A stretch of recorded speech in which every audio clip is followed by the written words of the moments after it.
Primera de Corintios, capítulo 2. Ahí estamos. Y en capítulo 1 de este libro, el apóstol Pablo estaba hablando y mostrando que el evangelio de Dios es algo muy sencillo. La verdad, el mensaje, el evangelio del Señor es muy sencillo. Es Cristo y Él crucificado. Es todo. Es el evangelio, Cristo y Él crucificado, porque es el poder de Dios para la salvación. A todos los que creemos, el evangelio es sencillo. Por tal manera Dios amó al mundo que Él envió a su Hijo unigénito para todo aquel que no se más tenga vida eterna. Es un mensaje sencillo, pero para los que creemos es hermoso. Es el poder de Dios. Pero por los que no creen, por muchas personas, el evangelio es una locura. Es una locura que dicen cómo Dios envió a su Hijo a morir por nuestros pecados. Y para los que están perdidos, el evangelio es una locura para ellos. Pablo estaba diciendo eso en capítulo 1. Pero Dios dice que eso agradó a Dios a salvar personas por medio de la predicación del evangelio. Eso agradó a Dios. Dios escogió esta manera para salvar pecadores por la predicación del evangelio, Cristo y el crucificado, y eso agradó a Dios a salvar almas por la predicación del evangelio. Es muy sencillo, no es muy complicado, ¿verdad? También Pablo también habló acerca de las personas que Dios escogió. El mensaje es sencillo y las personas que Dios escogió son sencillos también. Porque dice Pablo, fíjate en su llamado, que no hay muchos sabios, no hay muchos poderosos, no hay muchos nobles. Pero Dios escogió los débiles, Dios escogió los necios, Dios escogió los que no son. Para confundir el mundo, para que sean confundidos con la boca abierta. Es decir, wow, ¿cómo es posible que Dios pueda hacer maravillas o cosas grandes por gente como nosotros? ¿Verdad? Que somos débiles, necios, no somos nadie, pero Dios dice que Dios escogió nosotros, ¿para qué? Para que nadie pudiera gloriarse en su presencia. Que nadie puede pensar que somos más que somos cuando nosotros sabemos realmente lo que somos. Somos los débiles, los menospreciados, los necios, los perdidos, pero Dios tenía misericordia. Amén. Y Dios nos salvó. Ahora nadie puede tocar la gloria. Y dice que el que va a gloriarse, ¿qué dice? Tiene que gloriarse en el Señor. Porque Él es nuestra justicia. Tú no eres justo. Él es su justicia. Él es su santificación. Él es su redención. Él es su sabiduría. Él es todo para nosotros. ¿Verdad? Nosotros estamos en Él y Él es todo para nosotros. ¿Verdad? Y si alguien va a gloriarse, debe de gloriar en Dios, porque el mensaje es sencillo y la gente que Dios escogió somos sencillos para que nadie puede gloriarse delante de Dios, ¿verdad? Todos calificamos para ser usados por Él. Amén. Todos calificamos, ¿verdad? O si tú eres noble, tal vez no calificas. O si tú eres fuerte o sabio, pues estás afuera. Dios escogió los menospreciados, los más Dice la palabra que no todos, dice que no hay muchos sabios, no hay muchos nobles, hay unos, ¿ok? No sé dónde andan ellos, aquí en esta iglesia no hay ninguno.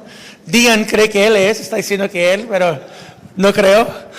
Aquí no hay muchos, tal vez uno o maybe dos, pero no hay muchos. Ahora, en capítulo 2, Pablo va a decir a los hermanos, a los corintios, va a dar una descripción a la manera en cómo él llegó a ellos. En la manera que Pablo llegó a ellos fue una manera predeterminada. Cuando Pablo fue a la ciudad, ¿cuál ciudad? ¿Cómo? Su entrada fue predeterminado. Pablo decidió antemano en qué manera él va a entrar con ellos. Y él tiene un plan para esta forma de entrada, este tipo de entrada. Él tiene un plan, un propósito para entrar en la manera en cómo él entró. ¿Cómo entró Pablo? Vamos a ver en versículo 1 a 5. Pero versículos 6 hasta 16 habla de la sabiduría de Dios. Hay una descripción de la sabiduría de Dios y créeme, ninguna universidad secular van a enseñar estas cosas acerca de la sabiduría divina de Dios, ¿verdad? Porque es contrario del hombre, ¿verdad? El hombre no conoce la sabiduría de Dios porque no puede conocerlo. El hombre natural no puede entender las cosas del Espíritu. Es imposible porque son muertos espiritualmente y no entienden las cosas de Dios, si no es por medio de una revelación, una iluminación. ¿Estás conmigo? Ahora, ¿cómo fue la entrada a Pablo? ¿Cómo entró Pablo a la ciudad? ¿Cuál fue su plan? Dice en versículo 1. Así que, hermanos, cuando fui a vosotros para anunciaros el testimonio de Dios, no fui con excelencia de palabras o de qué. Cuando Pablo fue con ellos, fue para declarar un mensaje directamente de Dios. Y cuando él entró, no fue con excelencia de palabras o de sabiduría. Pablo nunca trató a impresionarlos. ¿Así es la palabra? Nunca llegó tratando a impresionarlos con su intelecto o su habilidad para hablar. Nunca llegó con excelentes palabras ni sabiduría secular. Él no vino para impresionar a nadie. Y él sabía que los judíos querían señales y los griegos buscaban sabiduría, pero él llegó predicando a Cristo crucificado, no rendiendo a lo que ellos querían. Él llegó determinado, antemano, dice que fue con vosotros ni con excelencia de palabras o de sabiduría, pero mira versículo 2, dice, pues me propuso, fue predeterminado no saber entre vosotros cosa alguna, sino a Cristo y a ¿qué? Crucificado. Ya Pablo tenía determinado a mantener su mensaje sencillo. Si tú vas a evangelizar a alguien, mantener el mensaje bien sencillo. El enfoque es Cristo y el crucificado. Pablo dijo, propuso a no saber nada menos Cristo y el crucificado. Si vas a evangelizar, mantener su enfoque sencillo, Jesús y el crucificado. ¿Por qué? Porque la cruz es el poder de Dios a la salvación. Y Pablo dijo, cuando yo llegó, fíjate cómo entró. No con excelencia de palabras, no con sabiduría secular. Yo vino determinado a no saber nada menos Jesús y el crucificado, ¿verdad? Y es lo que Pablo quedó pegado al blanco. Jesús crucificado. Los que van a evangelizar, mantener su mensaje igual, sencillo y al punto. Él murió por tus pecados y resucitó al tercer día. Y hay salvación en la cruz de Calvario porque es el poder de Dios para la salvación. Y mantenerlos ahí, bien enfocados, bien pegados. Pero mira, fíjate, versículo 3. Y estuve entre vosotros ¿con qué? Con debilidad y mucho temor y temblor. Pablo cuando llegó a la ciudad tenía primeramente con mucha debilidad. Pablo no era una persona que está confiando en él mismo. Entró reconociendo sus debilidades, reconociendo que era carne y sangre. Y cuando Pablo llegó, su miedo, su temor era tan grande que estaba temblando entre ellos. Pablo, este apóstol de poder, este apóstol que levantó los muertos, que echó fuera demonios, que sanó enfermos, este Pablo entró con temblor así. Tal grado que Jesús apareció a Pablo en una noche, en una visión, y dijo, Jesús, Pablo, no temáis. Estoy contigo, no calles, habla, porque tengo muchos creyentes en esta ciudad. Era en la misma ciudad. Dijo el Señor, no ten miedo, Pablo, porque Pablo está temblando. Oh, dude, él no sabía cómo va a recibir el mensaje. Estaba en una ciudad bien agresiva. Y él no sabía cómo van a reaccionar al mensaje. Y tenía temores y temblando. Pero, ¿sabe qué? Yo creo que Pablo reconoció su humanidad. Y tú y yo a veces tenemos temores. A veces temblamos. A veces... yo entiendo, ¿sabe por qué? La verdad, cuando yo estaba estudiando ese mismo versículo, hoy mismo, me llamó un pastor Nino. ¿Cómo se llama Nino? De cosecha. Y me dijo, hey, Cristóbal, ¿qué onda? ¿Cómo está? ¿Qué está haciendo? No, aquí está estudiando, preparando. Y me dijo, oh, fíjate, en julio hay una conferencia en Capilla Calvario Cosecha, ahí en Harvest. Y todos de Capilla Calvario, pero en español, van a tener una conferencia aquí en la iglesia y queremos que tú predicas. Hey man, yo hablar de temblor, ¿cómo se va a decir? Dude, yo digo, ¿cómo bro? Mi español está bien tronado, tú sabes, Dino. Y yo, no bro, ya fuimos, ya te escucho varias conferencias pero yo sé cómo vas a temblar. Y yo fui ahí estaba Mónica, Megan y Freddy, y fui con ellos temblando. Oh, dude, Nino me habló, man. Quiere que yo hable. Y sí, verdaderamente uno reconoce sus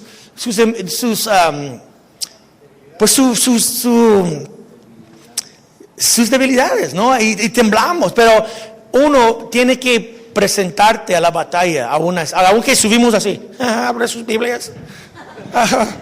Pero ni modo, man. Es la onda. No puede esconder del llamado. ¿Verdad? Cuando Dios llama a uno, tiene que contestar el teléfono. ¿Verdad? Y cuando ellos dicen, si puede predicar, ¿cómo decir? Pues, no, porque estoy temblando aquí, no. Tiene que decir, pues, fui. Y yo sé que voy a llegar allá con mi español, ¿cómo está? Entre ellos, voy a estar sudando y temblando y diciendo, pero ni modo, man. Pablo dijo, entró con mucha debilidad, mucho temor, mucho temblor. Pero yo creo es algo bueno. Yo tengo más miedo cuando alguien tiene mucha confianza en ellos mismos. No, que yo puedo, mucha confianza en la propia carne. Y Pablo dijo que no tenemos ninguna confianza en la carne. ¿Verdad? Cuando alguien es demasiado confiado, tengo más miedo con ellos que en alguien que está temblando con temor. Porque ese hombre temblando va a decir, Señor, ayúdame. 10 Padre Nuestros pero me ayuda, y uno busca a Dios y ayúdame, no puedo. Y el otro que sube, no, como, what's happening, man? Yo tengo todo bajo control. Y la confianza de uno. Yo recuerdo una vez estaba en la iglesia escuchando Raúl Reese y estaba sudando y alguien trae un toalla, está quitando. Y Raúl dijo, man, yo tengo como 20 años predicando y cada vez ando nervioso. Cada vez ando temblando. ¿Verdad? Y así es. Y Pablo entró así con temores, temblando. Pero cuando somos llamados a hacer algo, ni modo, tiene que hacerlo, aún con miedos y temores y temblando. Tenemos que presentarnos, ¿verdad? ¿Verdad, Jos? ¿No ha pasado lo mismo? Yo te veo sus rodillas así pegando, como dices. Pero ni modo. Pero mira, dice aquí, versículo 4. Y ni mi palabra ni mi predicación fue con palabras persuasivas de humana sabiduría. Man, Pablo dijo, mis palabras y mi predicación no fue con palabras persuasivas de humana sabiduría. Pablo no llegó como un gran filósofo. Pablo no llegó tratando a impresionarlos con su sabiduría, con su intelecto. No, Pablo no estaba interesado en esas cosas. No tiene ningún interés a llegar a impresionarlos. No, él no estaba interesado en usando tácticas humanas. Muchas veces, muchas iglesias usan tácticas humanas para tocar las emociones de las personas. Dicen lo que quieren hacer, quieren tocar las emociones, quieren mover las personas emocionalmente. Y Pablo no tenía ningún deseo a llegar en esta manera. También hay iglesias hoy que quieren entretener. ¿Así se dice? Tiene que siempre entretener la gente, porque tiene que ser divertido, tiene que ser atractivo, tiene que hacer una cosa y tratan de hacer cosas que sea bien divertido, bien porque la gente dice que en los últimos días la gente ya no van a aguantar sana doctrina, pero van a tener comenzón de que van a querer escuchar algo más que, dime algo, los perros. Dime algo que me siento bien. No me haces los perritos cuando das aquí, sé cómo se mueve la piel. Y dice que, no estoy diciendo que son perros, no me manda un email mañana que, ¿qué onda con eso? No me gusta que nos llamaron perros, no. Cálmate. Pero estoy diciendo que, y dice, Pablo verdaderamente no está tratando a entretener, ni estaba tratando a tocar las emociones. Dijo Pablo, cuando yo llego, mi predicación no fue con palabras persuasivas de humana sabiduría, ¿verdad? Pero dijo así, sino con demostración del Espíritu y de poder. Pablo nada más estaba dando la palabra de Dios, confiando que el Espíritu Santo va a hacer su trabajo. Amén. ¿Cuántos dicen amén? Yo no puedo traer a nadie a Jesús, nada más el Espíritu Santo. Tenemos que darle el mensaje, el poder de Dios está en el mensaje. La cruz del Calvario es el poder de Dios. ¿Verdad? Es cuando damos la palabra de Dios, el Evangelio de Jesús, y dejando el Espíritu Santo a tocar vidas. Y la prueba que el Espíritu Santo está obrando es vidas cambiadas, personas transformadas. ¿Verdad? Y Pablo, yo no vino con esas palabras, yo vino con la puro Cristo crucificado, confiando en Dios, hacer los cambios en personas, y gente llegó al Señor y fue la obra del Espíritu. ¿Y cuál fue el motivo de eso? ¿Por qué Pablo llegó así determinado? ¿Cuál fue su propósito? Versículo 5 dice, para que vuestra fe no esté fundada en la sabiduría de los hombres, sino en ¿qué? En el poder de Dios. Pablo dijo, yo quiero que su fe sea basada en el Evangelio, no en tranzas y trucos y tácticas y sabiduría y verbo y diversión y emociones. Dios, no, yo quiero que su fe sea fundada en el poder de Dios, en el Evangelio de Jesús. Amén. Y a mí me encanta, porque es Cristo, es todo. ¿Qué más queremos que Jesús? ¿Verdad? Todo está en Él. Jesús crucificado es el mensaje más curada que hay. No tenemos que adornarlo, no tenemos que jugar con ella, no tenemos que mezclar diversión y tratar de hacer un mensaje más atractiva para que el mundo llegue. No, Pablo dijo, yo llego con ustedes. Yo sé que los judíos quieren señales y los griegos quieren sabiduría, pero yo propuso a llegar predicando a Jesús para que su fe fue basada en Él y no en la diversión, no en las emociones, no en la pachanga, pero en nada más en Cristo y el crucificado, ¿verdad? Porque los que tenemos la fe basada en Él, vamos a permanecer. Pero si están emociones, pues la emoción tiene que ser más curada la siguiente semana. Que van a decir, qué aburrido, ya la locura que cayendo en el piso ya se acabó. Necesitamos más curada. Ahora, ¿qué hay? La santa risa. Ok, la santa risa pasa un tiempo. Ahora ya no hay santa risa. ¿Qué hay? Y tiene que siempre ser más atractivo, y después tenemos que manipular. Yo creo que también la alabanza, no me gusta la manipulación de la alabanza. No debemos de manipular y forzar y tratar trucos y tranzas que la gente alaban al Señor. Creo que debemos de confiar en Dios, orar y alabamos a Dios en espíritu y verdad y no manipular. ¿Estás conmigo? No es así. Y cuando comenzamos esas tácticas, la show tiene que ser mejor, más curada. Por eso en muchas iglesias hay muchos vientos de doctrinas que entran, porque entra un viento